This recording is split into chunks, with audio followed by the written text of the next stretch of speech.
Welcome to ActorsE on ActorsEntertainment.com. I'm your host, Kim Delgado, and we've got a fantastic show today for you with a wonderful actress, producer, stunt woman, Kimberly Estrada. Welcome to the show, Kim. Hi. It's great to have you. Your body of work is fabulous. And for all of you out in watching land, Kimberly's going to give you a primer on how to be an actress, a stunt woman, and a producer. You started in the business many years ago. How did you get into being an actress? Well, actually, I took a little side road. I was actually working in the corporate world when I graduated from college and came out to LA for that business, and realized that although I was making fantastic money, I was not fulfilled creatively. I was filling my bank account, but depleting my soul. Didn't you get a degree in criminology? I had a criminal justice degree, and then also business and a minor in theater. Someone that you would not want to be suing you. So I actually thought I was going to go to law school, but got offered this great job, came out, fell in love with LA, and with the plethora of acting classes that are available in Los Angeles, I couldn't resist taking some classes on what little free time I had, and realized that I was just in the wrong business. Well, Kimberly's had quite a stunning career. Some of the projects she's worked on, Deal or No Deal? Deal. And I think you did 45 episodes of that show. Yeah. You also had running roles on Young and the Restless. Yep. Mm-hmm. And there she is, right there, Deal or No Deal, with number 16. Did you Wow. know where the money was when you were... No idea. In fact, we were really, they had always had a third-party arbitrator watching us. We were like under lock and key. As soon as they handed us the briefcases, it was, if a briefcase dropped or fell open by any chance, we had to start over. And because it was really... There's Howie Mandel. Oh, I love Howie. Oh, and a couple of my good old favorite girls there, Patricia Cara. Yeah, Howie was fantastic. He was probably the best part about the show. He was just so much fun and such a family guy, always good stuff. And you had to audition for that role. Absolutely. In fact, it was quite an arduous audition process. I think they saw something like 5,000 girls for this. And wow. I remember going to the first audition and looking around me going, wow. And mind you, I was a little older than some of the other girls, or a little more mature. So I was looking around and thinking, I'd worked as an actress quite a bit, and the show, there were hundreds of girls at this audition, and even at the callback, there were hundreds at the callback, and I was just kind of blown away by how many people they were seeing. But I was fortunate enough to make it to be one of the 26 girls on the show, and it was great. It was a blessing. Yeah. It's a fantastic run. Yeah. Kimberly's also been on Young and the Restless, All My Children, Chuck, Criminal Minds, which is a very hot TV show now, Castle. And how did you find it when you got out here in terms of going for auditions, training? What's it like to be an actress hustling in Los Angeles? This is one of the biggest venues in the country, if not the world, for competition.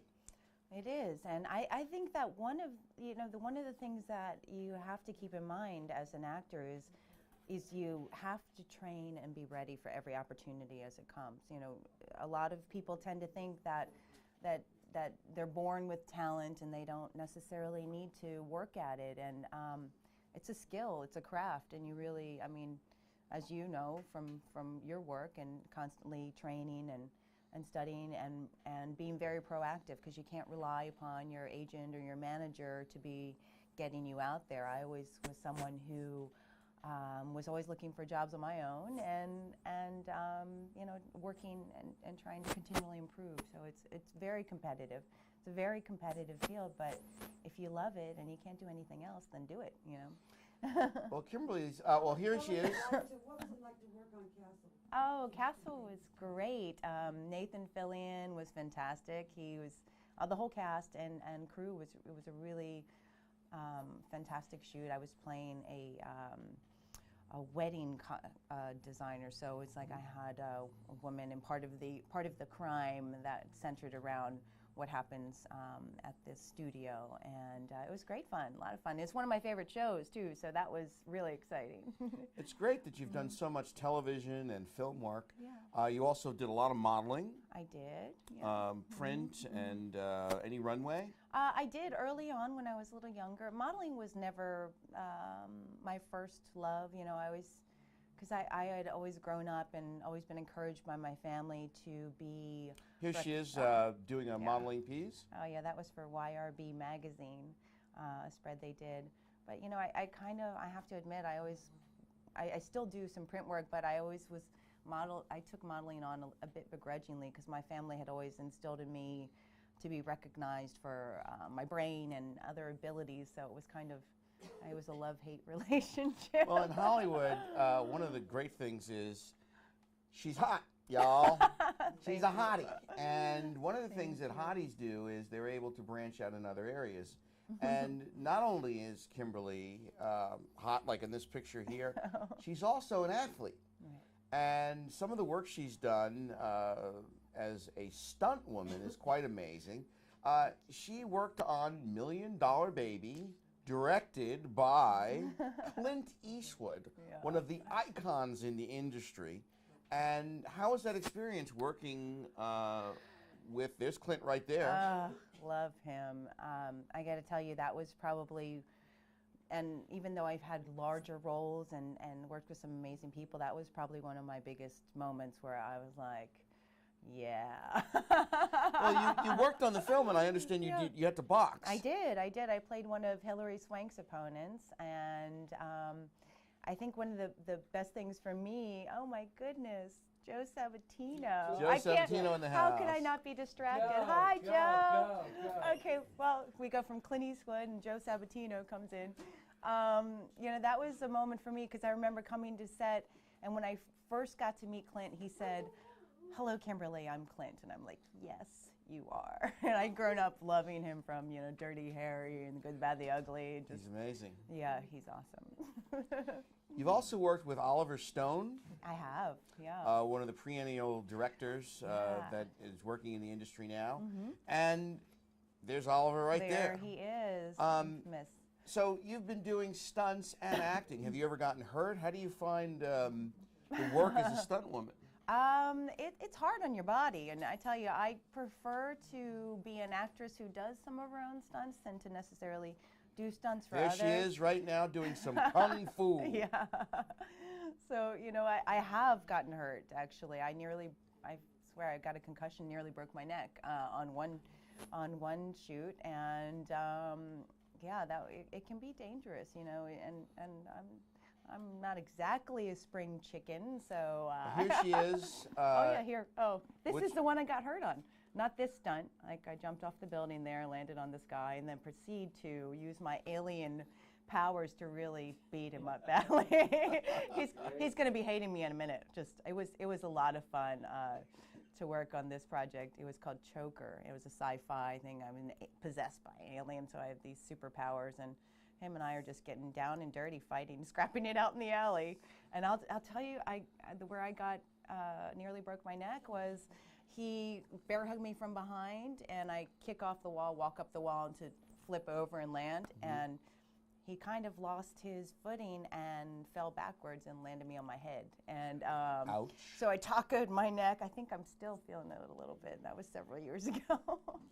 It's amazing that you're able to expand yourself. You are shooting guns. Oh yeah, shut up and shoot. That was Do you fun. take weapons training, or have you been to the range? I do. I love going down to the firing range. I actually have some good friends who run a firing range, and I like it. You know, and this is fun because it's play. I'm, you know, 2 guns and 2 9mm running. You know, it's kind of like the consummate action shot, you know, with the wind blowing, and so that was a lot of fun. We have a question from our audience. The tattoo on your lower back, is that real? The tattoo on your lower back. Indeed it is. Is that real? It is indeed a real tattoo. It was a 3-hour commitment. It's a phoenix. A phoenix, so Yes. you rise from the ashes. Yeah, it's a phoenix rising from my ashes, so.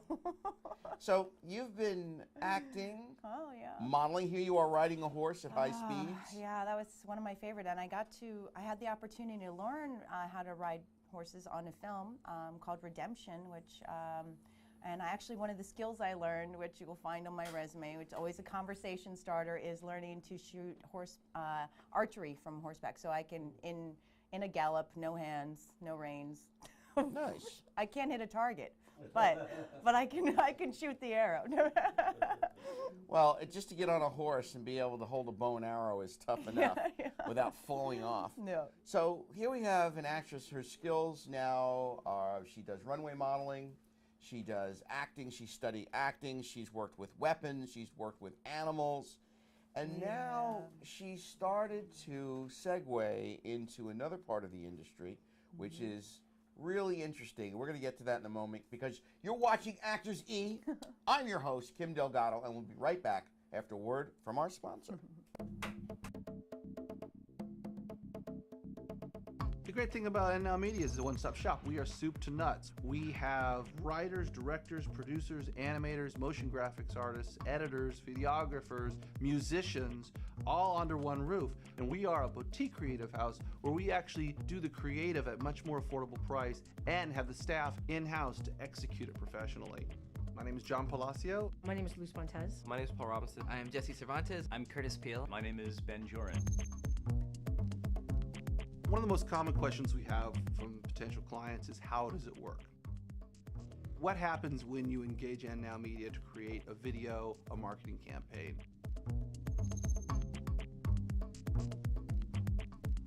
It first starts with, obviously having the phone conversation with the client. Brainstorm with them to come up with a really good concept and a really good idea to push whatever they're trying to do to the next level.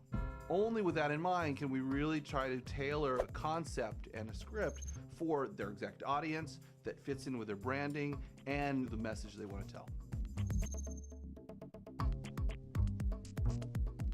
We'll storyboard it out, get a real rough idea of what we want to do. We'll then present the client with a couple of options, different ways that we could go with some of the things that we've come up with. And they'll say this is good, and then we'll come back and we'll start animating that or designing it or editing it. Our clients are generally, like to be really hands-on, and we'd like to hear from you kind of all along the board. There's no surprises.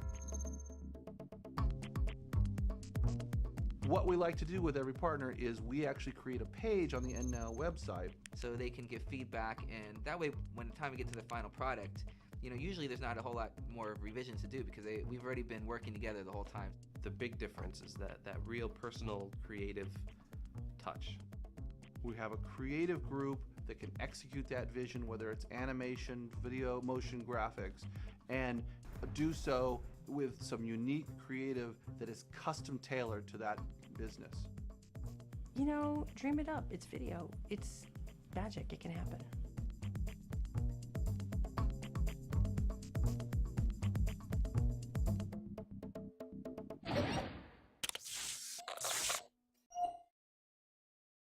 You're watching ActorsE, and I'm your host, Kim Delgado, with the beautiful and talented Kimberly Estrada. We want to remind you to go to ActorsReporter.com. ActorsEReporter.com. Actors Reporter. Actors Reporter. We want you to go there, and we want you to check out the show. There's some marvelous stuff, and they have fantastic discounts, and you can buy a lot of great stuff that will help your career and put you right where you need to be in the business. So we're back with Kimberly Estrada, and we were just getting into her life. We talked about her modeling and her acting and her stunt work, which is amazing. And now we're going to move on into another area of her life. Recently, Kimberly is now the development director for Cinevoy Productions, and she's also a producer. So, Kim, how did you change from being an actress, a stunt woman, a model, and now you're producing movies? Well, I have to say, I think it was a natural evolution of sorts because, as I mentioned before, I come from the business world before even really plunging into the creative side. So for me, I've always been, fascinated by puzzles, and movies are, and TV, everything is putting a lot of pieces of a puzzle together. And And I was always one of those actors, whenever I was on set, I never wanted to sit in my trailer. I wanted to see what everyone was doing, how many different elements it took to come to make a production come together. So I was always fascinated. I want to know what the grip does, what the first AC does. So I always had a fascination with the entire business. Some actors don't realize that 90% of show business is business. And so you were learning while you were on the set. Yeah. You know, it's really important for our actors out there that are watching the show to understand that it's part of their responsibility to understand what a grip is, or what a best boy is, or what the director does, so that they can be a better performing artist, so that they can work with their compatriots on the set and understand what's going on, so that they're really a part of it. When you're out there, we have a question out in the audience. Yes, the question is, as a beautiful woman, do you find it hard to be on the business side of the entertainment? The question is, as a beautiful woman, which Kimberly is, do you find it hard to be on the business side of acting or production? I don't. Every situation comes with its own set of challenges, but I think that a lot of people might assume at face value and that's part of the reason I never really connected with modeling, because I didn't want to be recognized or associated for an external appearance or anything like that. I was always more had more stake in wanting to be recognized for my mind and what I was able to contribute. So I think it's I feel fortunate. I really feel lucky in that. I think it can be an asset at times, but when it comes down to it, I feel like I'm a very approachable person, but I've got a good head on my shoulders. And You're Beano, yeah. So tell us about the work that you do. Obviously, if you're a producer, you're working with screenwriters. Yeah. And is it difficult to get them to make changes to their script if you think it needs improvement? You're working with directors that may want their changes, or there may be budgetary constrictions. Yeah. How do you work around all that?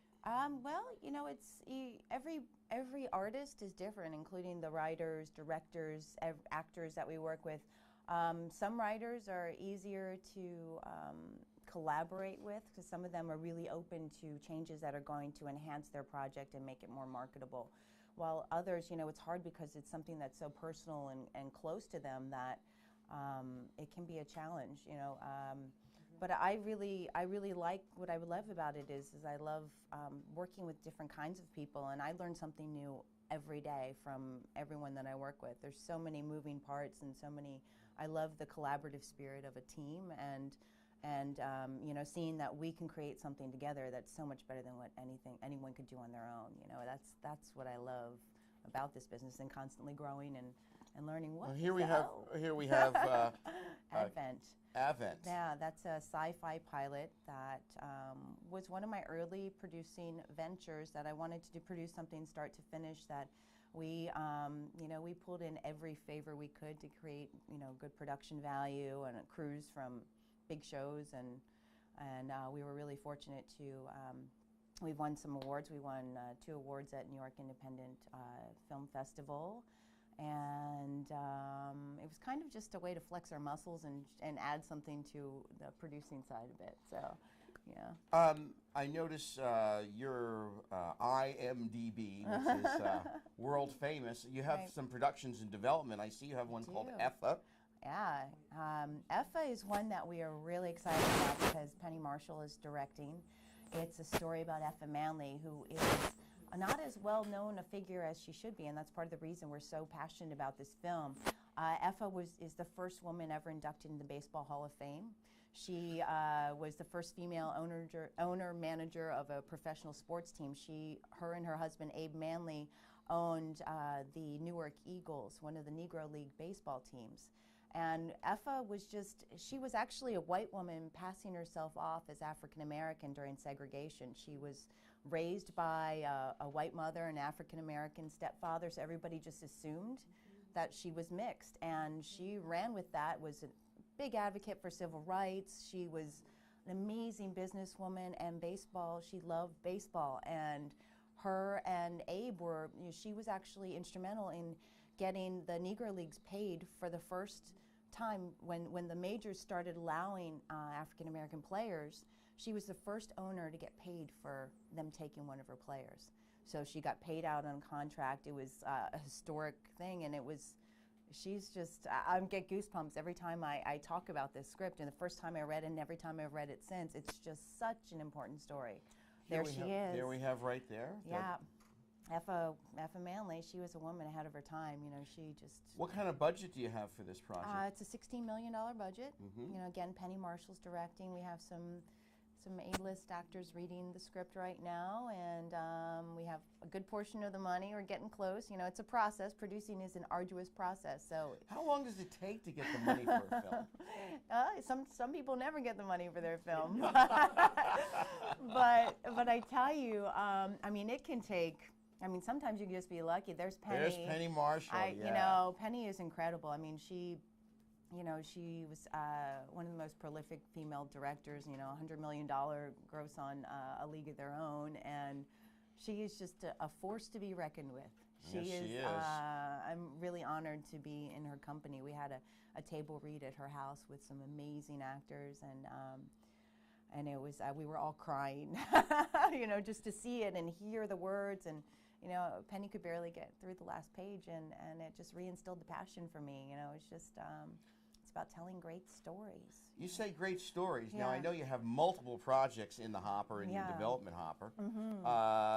This Posey. right here is Sally Kirkland in Posey. This is one that's really close to my heart because last February my father passed away as a result of early onset Alzheimer's and dementia. There's Sally and you. There's Sally. And this film, Posey, which it's now just since January been official selections in 11 festivals, and it's just getting started. It's about a woman with Alzheimer's, and it was really close to my heart because only a few months after my father passed, we were doing this, and it was really an emotional experience, but also very cathartic, and it felt good to be helping spread awareness about something that I had been affected with and so many people are affected with. And you know, that's really why I choose to produce and act, is because you know, it's one of this medium is the way that you can, you know, express yourself and affect and influence and educate people on so many different levels and on such a wide, you know, on such a big arena. So some of your projects are, shall we say, commercial. Yeah. And then some are political. You have another one, Coyote Crossing, that you've optioned. Yes, absolutely. By a fantastic writer by the name of Kim Delgado. Oh, wait a second. Oh, yeah. Coyote Crossing is about an award-winning female investigative reporter who researches she is forced into, because her daughter needs an organ transplant. Her nanny's daughter is kind enough to donate it because they're like family, and through that, Lana, the lead character, is kind of thrown into the underworld and brutal, you know, the brutal underworld of Polero and coyote smuggling. So it's a very timely piece, you know, with immigration and you know, the cartels. There's so many, and it's a beautiful story. And Kim, if you didn't already know, it is extremely talented writer. I've read every script of his except for two at this point. No, just one. Dreams of Gold. Dreams of Gold. Just one. And I got to tell you, good stuff. Thank you. Welcome to ActorsE on ActorsEntertainment.com. I'm your host, Kim Delgado, and we'll be right back after a message from our sponsor. Over her long career, Nina Foch appeared in classic films such as Spartacus, The Ten Commandments, and An American in Paris. She received an Academy Award nomination for her performance in Robert Wise's Executive Suite. In 1965, Nina Foch arrived here at USC to begin teaching directing, and I was lucky enough to get into one of her first classes. Even as she continued acting in film and television, Nina's passion for teaching lasted for over 40 years.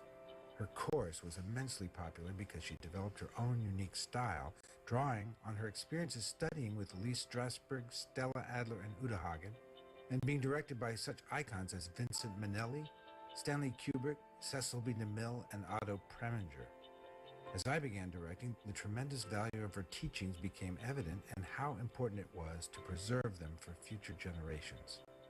We became close friends, and at a cinema department event, we ran into my former classmate, George Lucas, who invited us up to Skywalker Ranch, where we discussed creating a DVD of her course. He agreed to finance it, and on January 10th, 2002, we began taping an entire semester using a crew of USC film students. We filmed for 8 hours a week for 15 weeks, and this is the result. Okay, so what are we going to do this semester? Welcome back to ActorsE. I'm Kim Delgado, your host, with the beautiful and talented Kimberly Estrada.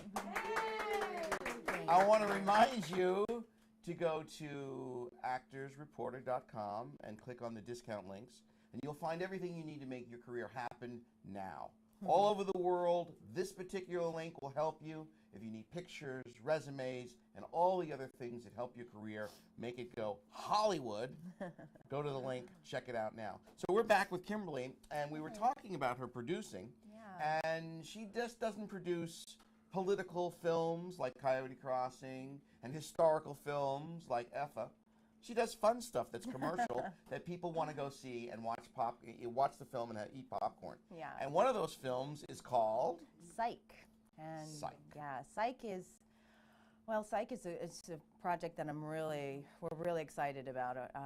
It's gained a lot of traction. We're co-producing with Peter Block. Oh, There's Peter Costas right there. Mandylor, who I've worked with before as well. He's from the Saw. Peter Block is the producer of the Saw franchise of films, and also for you horror film fans, he also runs FearNet. So we're really lucky that Peter loved the script and has been instrumental in rewrites, and now it's polished, ready to go, and we're in the process of attaching talent and raising money for that. It's an amazing project, and we'll be looking for that next year out in theaters. So. Sweet.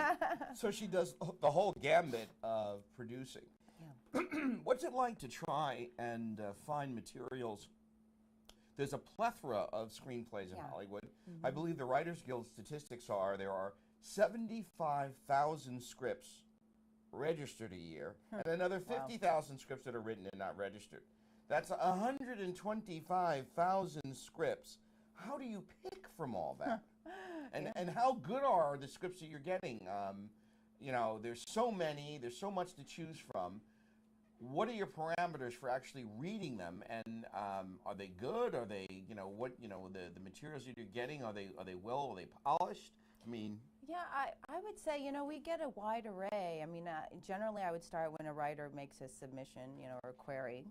I would take a look at their log line and synopsis, which, for any writers out there, that's one of the most important pieces of your presentation, because a lot of people will not realistically get to the script if they're not intrigued by the log line and synopsis. A log line, for those of you in our audience, is a 1 or 2 sentence blurb about what the film is, which encapsulates the whole entire story.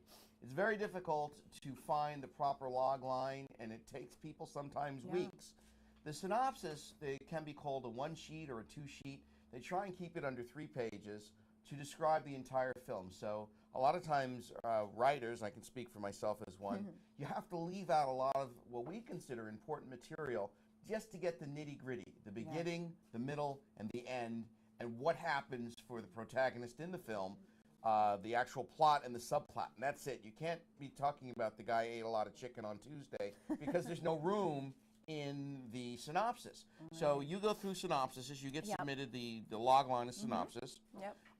Does it matter if a writer has written stuff before? Does it help? Not necessarily, because everyone has to start somewhere, and if someone has done their they've been diligent and really created a screenplay that is compelling with distinct voices for characters, that's well written, with all with the proper structure and the right character arcs and everything. I'm open to, I love first timers. We have 2 first-time feature film directors of projects that we're working with. So for me, it's exciting to build a team and work together and cultivate a relationship where we all grow. So I don't mind first timers as long as they've done their homework. Just be prepared, in acting and as a writer, just to make sure you've crossed your T's and dotted your I's, and and get that shot. We have a question from our audience. Yes, the question is, as a producer, do you get involved in gathering funds?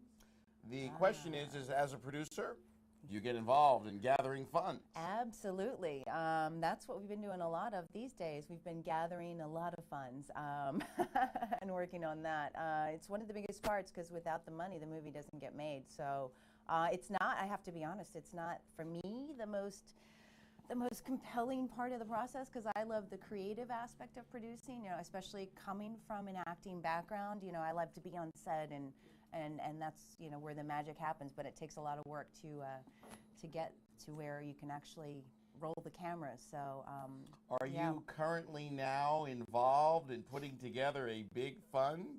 Yeah, we're film funds are always a good prospect. We have something we're working on right now, which can't talk about too much. I'm cautiously optimistic.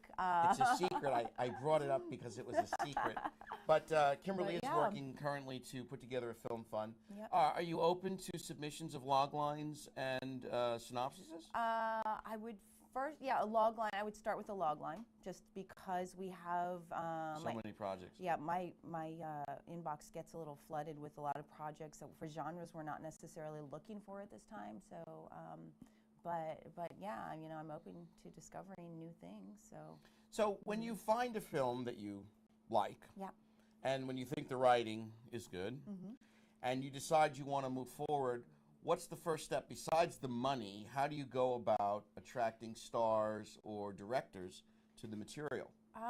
Well, a portion of it, a good part of that is, aligning yourself with the right people. Like, for example, I'll kind of give an example. There's a project, David, that we're working on. We're co-producing with FCOM Film, who owns the property. I met the writer-director at AFM this year, and his presentation was amazing. The package was beautiful. His vision of the story is really compelling. It's an important story as well, and part of the appeal for us was FCOM Film is like that company has produced so many films. Like they were nominated 17 nominations for the French Academy Awards equivalent, the César, this year, and so working with them is definitely a fantastic opportunity. But that and our relationships with cast, one of the most important things you can do is try to get to cast, but it's often a catch-22. Without the money, unless you have a relationship, it's difficult to lock in cast. But you've got to leave no stone unturned. Build relationships with agents, managers, actors. There's a lot of different ways to do it, but it is really important. Are you currently working with an agency now that has talent that you would say would be considered A-list, that, if you give them the script and they like it, they would give you talent? We have a couple of the big ones, and I'm not going to name, but you all who know who they are. Let's just say they're all. I know who they are. They're all acronyms.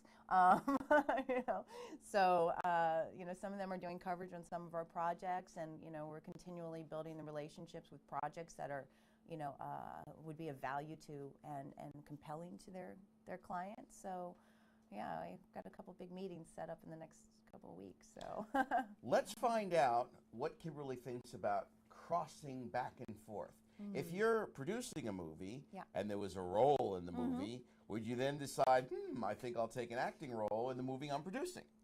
Possibility. There's a good possibility of that, but unlike many actors who also produce, I'm not looking at each project as a vehicle for myself. I look for a commercially viable project, something that inspires me and can garner commercial appeal, because I have to look at it from the business standpoint. And unfortunately, or fortunately, to sell a movie and to make money on it, you need to have people in some roles that are recognizable names, unless you just have some rich uncle who's going to donate $1 million and doesn't care if there's any return on investment, which unfortunately is, I don't have any rich uncles. So you have another question? Yeah. Yes, Kimberly, any suggestions that you have for people that like to start producing films? I would say a suggestion I would have for people that would like to start producing films is learn, read everything that you can about all aspects of the business, because as a producer you're wearing so many different hats, and there's many different seminars that are educational. There's with the web, it's these days you can learn just about anything online, at least to have and then just do it. whether it's shooting something on your iPhone or on just a consumer grade camera just to make something. But always be aware that whatever you put out there can always come back. Oh yes. So just be conscious of what you're doing. But I would say it's about doing it. That's part of the reason I wanted to produce Advent, the sci-fi pilot, was I just, wanted to put up and put up instead of, just shut up and put up. It's just, had produced something else with other collaborators, but that was something I wanted to do from the very beginning, and just, and like a baby, it's just, you nurture it and go, but it's about doing it and getting out there and stop talking about it. If you're going to talk the talk, walk the walk. We have another question. Yeah. Kimberly, are you still acting? I am still acting, although my focus has been very much of late on the producing side. So I think, where your attention is, your, attention, whether it's conscious or not, I still actually have 2 auditions today, another one tomorrow. But so it's a juggling act, just balancing swords. And but I do still act, and I love it. I love to be able to balance the left and right brain and exercise both sides, and the creative and the business mind. So we have another question. Kimberly, any advice for actors that are coming to Hollywood to do what you do? I would say the advice for actors coming to Hollywood is make sure that you come and you find a coach that you resonate with, train, be prepared, because you never know when opportunity's going to come. And I'm always kind of a little surprised by actors, even when they're working, that don't do something to keep their muscles, primed and ready to go, because it is a muscle. Acting is like a skill, it's a craft, and you really, there's so much that you need to do. I mean, find a good coach, get good headshots, but don't go in front of people until you're ready, because sometimes you only get one shot. They see you and make a judgment that, one big piece of advice also is when you go into an audition, just remember you're there to book the office, not the job, because you may not be, there's a million and one factors that contribute to who's going to get the job. It may just be that you don't look like you're going to match up with the person they're hiring, but if you make an impression on them and this isn't the right role for you, if you book the office, they'll bring you back. I can't tell you how many times I've had opportunities where I missed and didn't get the job, but I was brought back in 2 weeks later, a month later, a year later, and booked the role that I was right for. So, if it's something that you love to do and you have to do it, just do it. Do it. How many times would you say you feel the rejection? I mean, you're a pro now, so you go out a lot. If you have 100 auditions a year, do you dwell on them? A lot of actors get depressed. They have 20 or 30 auditions. They don't get anything. Right. Well, it's because it's so hard in Hollywood to get a job. Casting director friends of mine tell me they get 3,000 to 4,000 submissions per role. Yeah. So you go out and you do a great job. You're trained. Your pictures are smoking. You look great. You feel great. You worked out before you go in. You smoke the audition. You memorize. You don't hear anything. Right. How often do you feel the bitter pain of not booking? I got to tell you, at least at this point in my career, when I go into an audition, and actually I like to call them opportunities now. One of my acting coaches, Diane, she said that there's so much pressure put around the word audition that, now I call them opportunities. So when I go in for an opportunity, I look at it as an opportunity to play, just to throw everything else away. I've done my work, prepared, but then when I'm in there, just about play.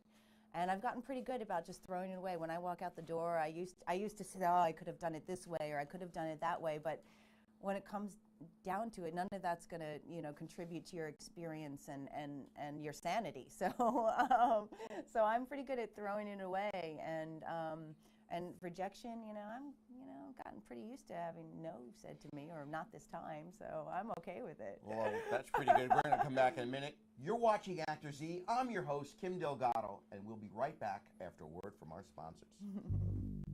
Hey everyone, I am Judith Jones. If you are looking for photographs, which a lot of you are, let's face it, we need photographs every day, actors, models, even if you're just, the milkman, you need photographs, okay? You need to look good.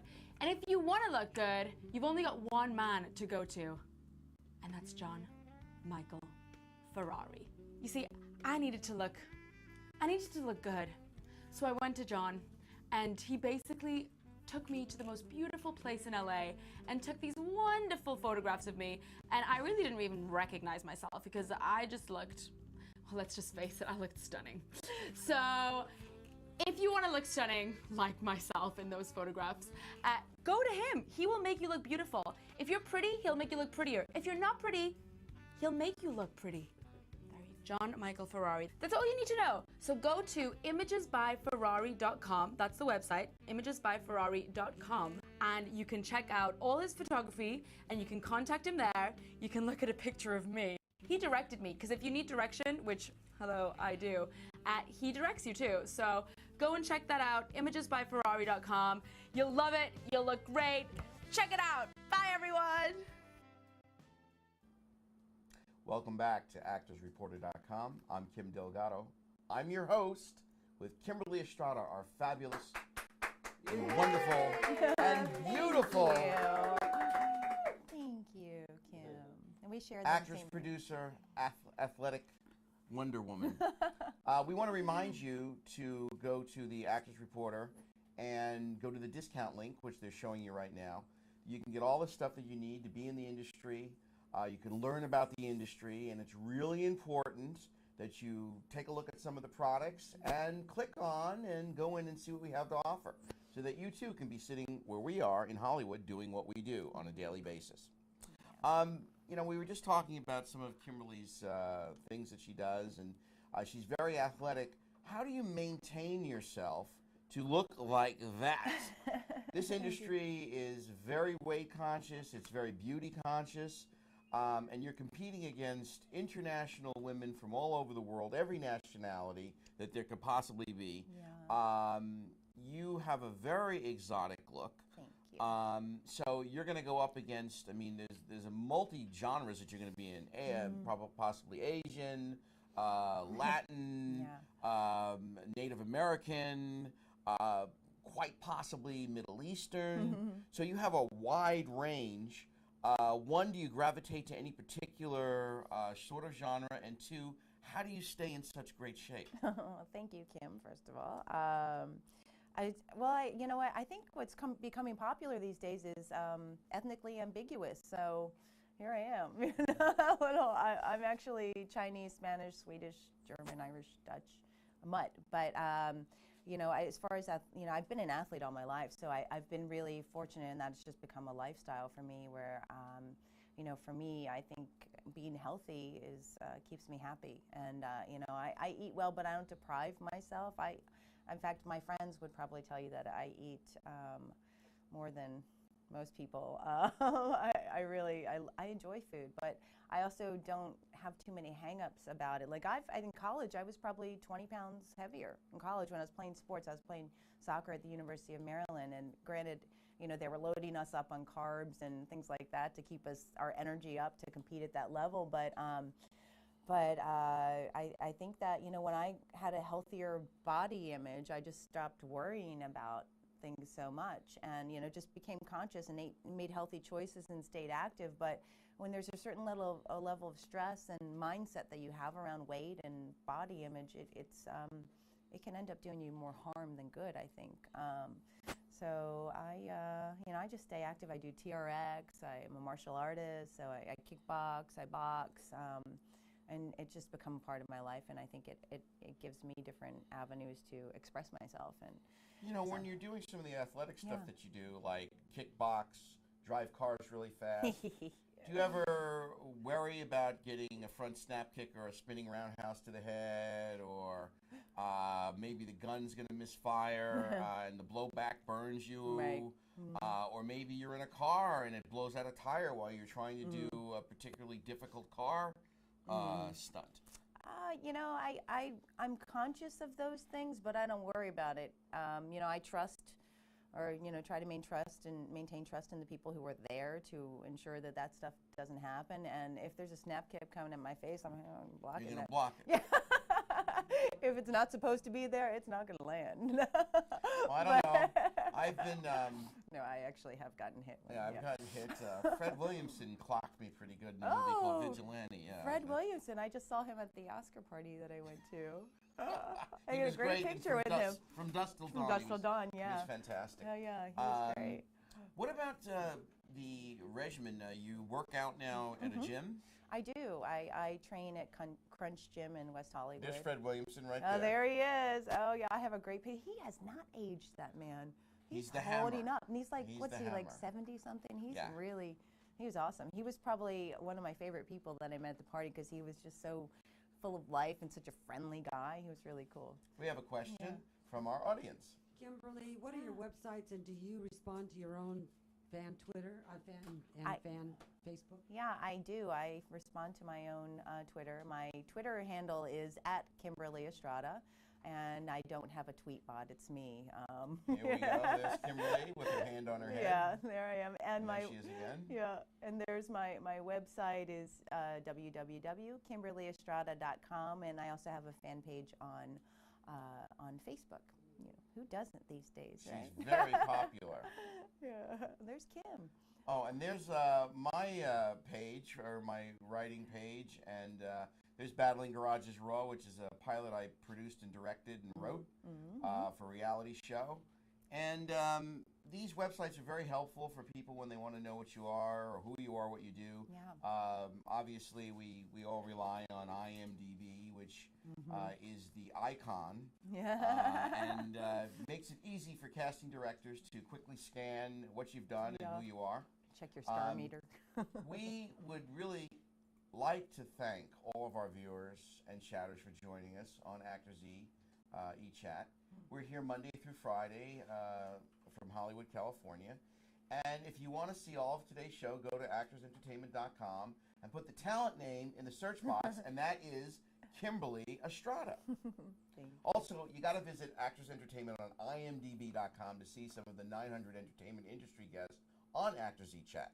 Now, I want you to please follow Actors Entertainment on Twitter at Actors Entertainment, and join us on Facebook at Actors Entertainment fan page. And don't forget to like us, like us, like us. We'd like to say a special goodbye to Stickum.com, who closed its site January 31st. Thank you, Stickum, for more than 4.5 million Actors Entertainment viewers. Stay tuned for our Actors Reporter animation, which won Best Animation by the Telly Awards 2010. Great job. And Now Media and Pepper J Productions. And here it is, and it's a little heavy. And we want to thank you to our guest, Kimberly Estrada. Thank you. Live your dreams, everybody. Go out there and get to what's yours in the entertainment industry. I'm Kim Delgado for ActorsE. Thank you. Bye. What's that? ActorsE Chat Show? Happens to be my favorite. In the morning, I want nothing but a cup of coffee, a bottle of Kahlua, 6 naked girls. Wait, no, that's not right. ActorsE Chat Show.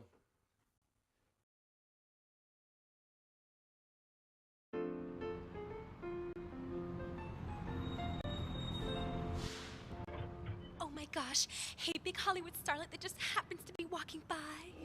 Yes. I'm not from around here, but I want to be an actress just like you. What do I need to know? Kid, let me tell you. Whether you're a seasoned pro or a naive newbie like you, there's one thing you need to know.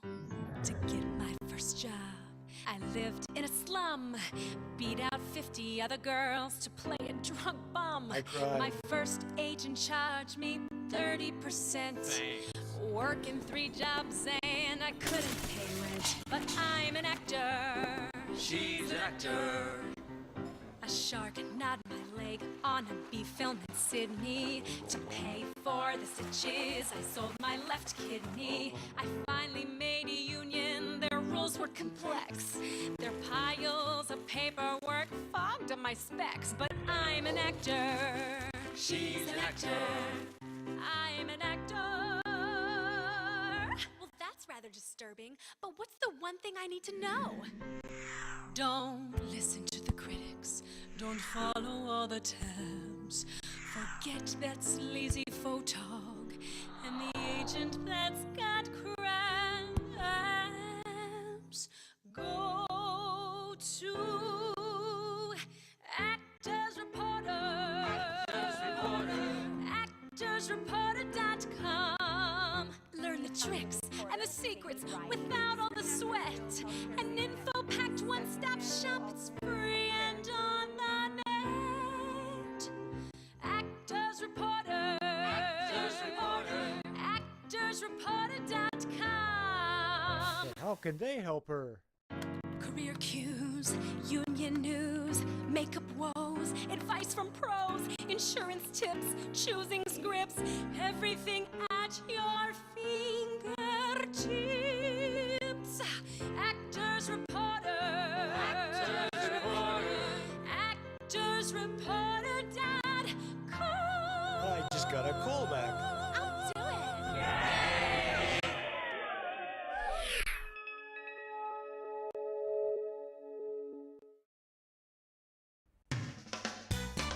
Oh, hello. I'm Mary Jo Gruber. Thanks for joining us on ActorsE Live Chat Show. I'm just one of your ActorsE hosts, but as you can see, I'm also the ActorsE Live video editor, which means that I'm here, even when you don't see me.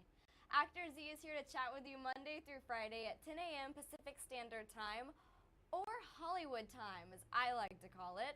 Our guests include actors, directors, producers, writers, singers, comics, and others that are all in the entertainment industry. You can see previous shows at www.actorsentertainment.com, and be sure to check out our guest index to find your favorite celebrities. See you next time. I'm working.